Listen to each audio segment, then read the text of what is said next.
China's most advanced aircraft carrier yet officially entered its fleet this week. It is a huge step for China as it tries to catch up with the United States on naval supremacy.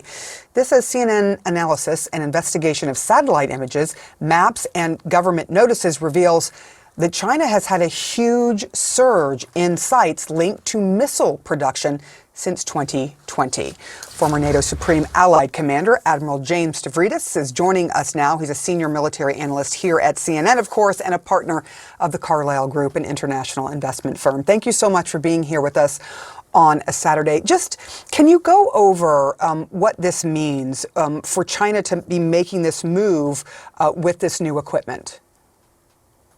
Well, let's start with their brand new carrier. It's called the Fujian. And here's the thing, Sarah. Unlike every other aircraft carrier in the world except ours, this one has catapults, meaning it can launch these huge, heavy aircraft into the air. So it's a big step forward. Now, let's keep it in perspective. U.S. has 11 carriers. They're all 100,000 tons.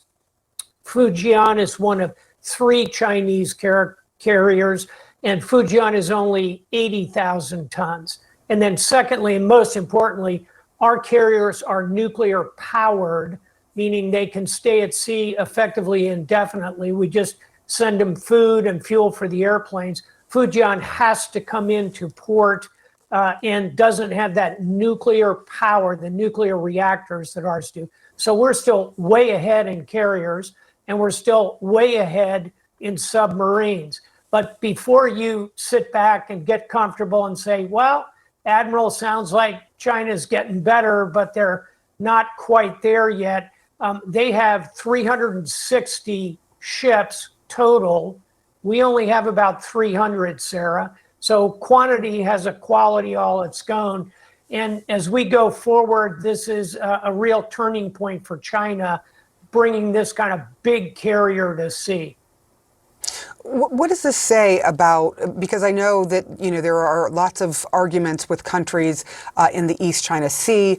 What does this say about what the United States may do in response to this for fear that China's catching up and catching up fast?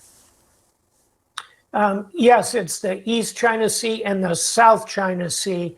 There are enormous bodies of water. South China Sea, half the size of the continental United States. China claims it as territorial waters. So clearly the reason they're building this big fleet and adding aircraft carriers is to challenge not just the United States, Sarah, but really the rest of the world, which disputes this claim.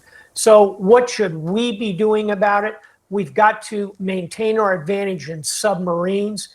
The subs are really the apex predators of the ocean. We need to maintain our edge in carriers. We're still way ahead. And number 3, we need to work with our allies, partners, and friends so we can have bases in Japan, in South Korea, in the Philippines, in Australia, as we do now. If we do all those things, we'll be able to stay comfortably ahead of China. All right, we will have to wait and see. And we've got this new investigation that we're going to get to by CNN in just a minute that talks about some of the missiles production that appears to be happening in large numbers there in China as well. Admiral James Stavridis, thank you so much for walking us through that and showing us just, what a big deal this is for China to have made this aircraft carrier. We will be talking to you in a bit. Appreciate you.